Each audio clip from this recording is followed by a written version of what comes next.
welcome back to my film and TV channel. You're all staying safe and well. We're going to Amazon Prime today. Yes, I already subscribed to that, so anything half decent I quite like. Is this half decent?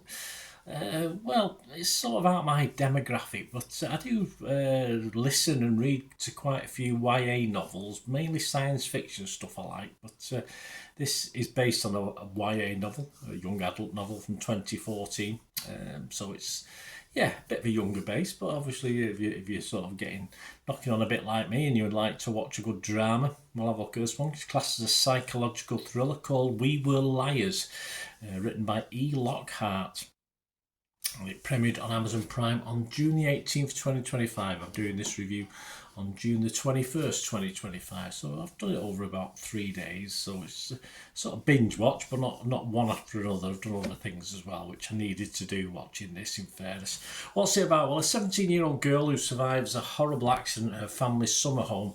And that's 2 years ago, but she can't remember, so she's got memory problems. She returns determined to remember the details of her accident, but as pieces start to come together, she discovers not only the painful truth of that night, but a shocking revelation about herself. Yes, a good cast actually, a very talented cast. There's nothing wrong with the cast of this.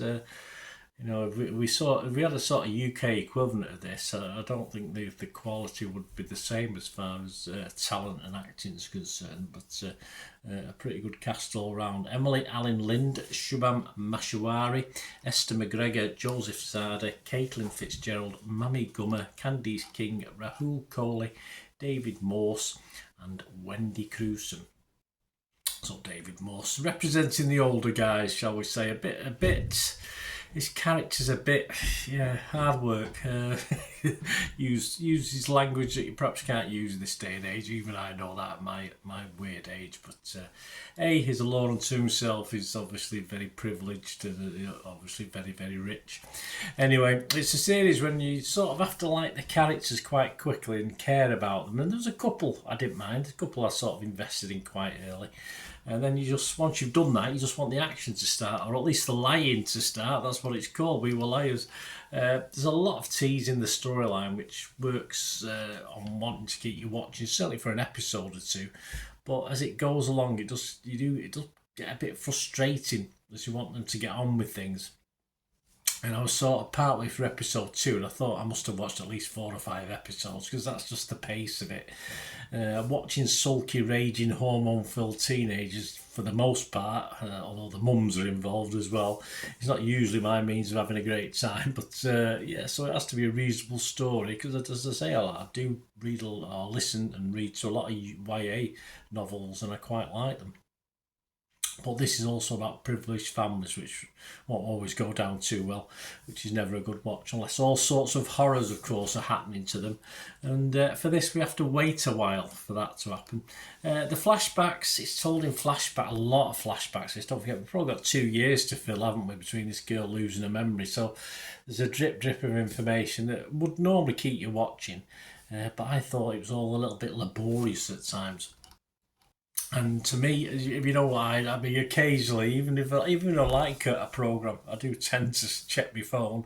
I was checking my phone on this to make sure I was still awake at times, because it does get a bit, with the flashbacks, a bit complicated at times for me. I mean, we get a dyed hair situation, so we can distinguish one of the main characters from another by the colour of her hair. So that helps, of course, but as I say, it's still a bit too much. It is too much. It's it's could have done with a few less flashbacks, and probably a few dozen less flashbacks, because there seems to be lots and lots of them.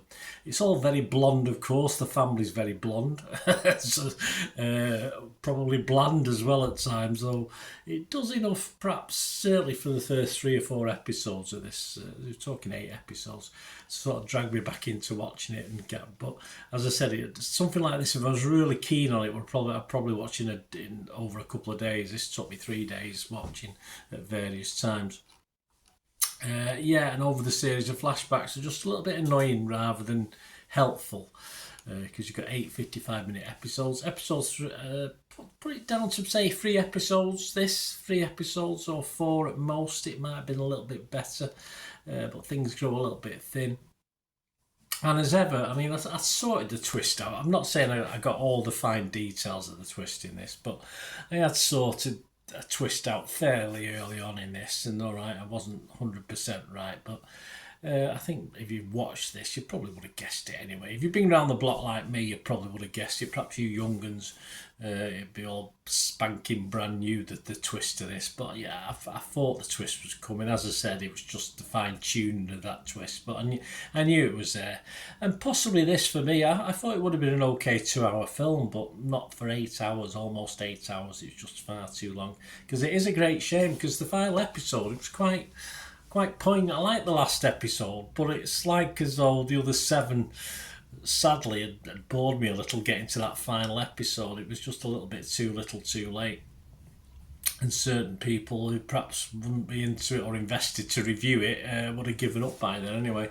A couple of other people's opinions. Joel Keller from Decider website scored it 40 and said, while there are good performances and some interesting characters in We Were Liars, we were pretty bored with the nondescript teenage characters at the show's centre and wanted to scream every time we heard Candice's narration. Yes, I'd agree with all that really. Some okay characters. The fantasy link is all about knights and princesses, is a little over the top, and the narration a little unneeded. They would have probably cut that an episode out, just getting rid of most of that. You didn't really need it. It was just trying to create some sort of atmosphere. And don't get me going about the Great Lemon Hunt that lasted for about half an hour. I'm not too sure. As I say, it's a YA novel, but that's probably aimed at 6-year-olds. I'm not too sure of the point of that exactly. Angie Han from Hollywood Reporter, again, didn't like it particularly. She said, in such a vast sea of stories about miserable rich white people, it's hard to feel moved by the glacially paced awakening of one pampered princess coming to realise at the big age of 16, I think she turned 17 in this, that there might be more to life than partying on her family's private beach. I'd have to agree with Angie Hannah. I say it doesn't entertain me watching snobby rich people, pampered rich kids' mums and grandparents performing, in fairness, as I say, unless something bad happens to them. Tilly Pearce from the I newspaper was a little bit better. She gave it 60. She said, don't expect groundbreaking drama. I didn't. We Were Liars is far from a teen Big Little Lies. Yeah, I like Big Little Lies. I like that. But if you want to enjoy some rich mansion property porn, something pulpy to switch your brain off to, and a juicy little mystery, then We Were Liars may just be in the perfect summer watch. Well, I'm not even sure for whom even a younger demographic may do something more interesting than watch episode after episode of this. Certainly where there's no werewolves and vampires involved. I think that might have certainly helped this, but there's none of them involved to slay. It's a bit drab to me, as I say.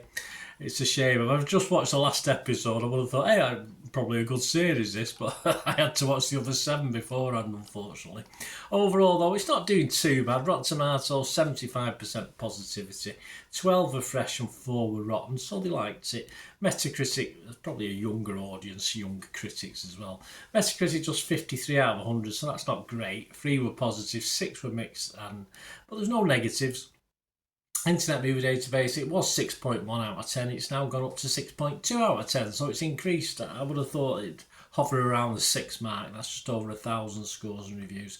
And I was playing with giving this a 5 out of 10, which is my minimum score, but I've decided not to give it a score. I can't, as I say, if it had been a 2-hour film, I probably would have given it a 5, 6, and 5, 5.5, 6 out of 10, but I can't forgive it. I can't forgive the 8 times 50 minutes that I'll never get back, or certainly six of those that I'll never get back. So I was rotten on Rotten Tomatoes. I was mixed. I wasn't totally negative on Metacritic, and I say I'm not gonna give this a score. As I say, I was hovering around 5, but I think that's mainly because I got a little bit more out of the last episode. But I think, allowing for the 7 before, I won't score this. But as I said, it's not my demographic, guys, but I think there's a lot better of YA stuff being adapted than this, that's for sure.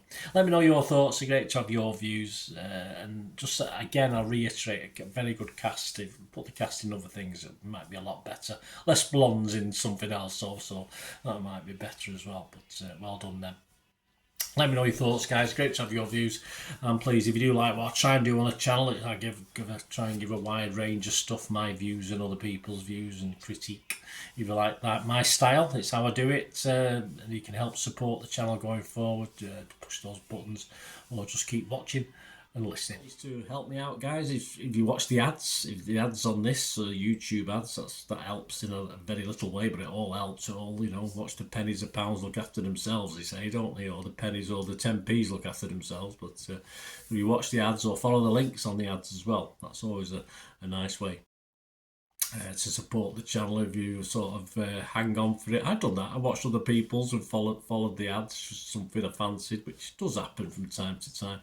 Of course, you can support me by pushing that subscribe button as mentioned earlier, and that's of course pressing the button so you know when these vlogs are coming out. And of course, I'm always interested in your opinions, and of course, if you can give us a like, that'd be wonderful as well. So thanks for watching, guys. Hopefully I'll join you very, very soon with something else. Until we meet again, I'll never ask one thing, don't I? Please stay safe, everyone. Bye for now.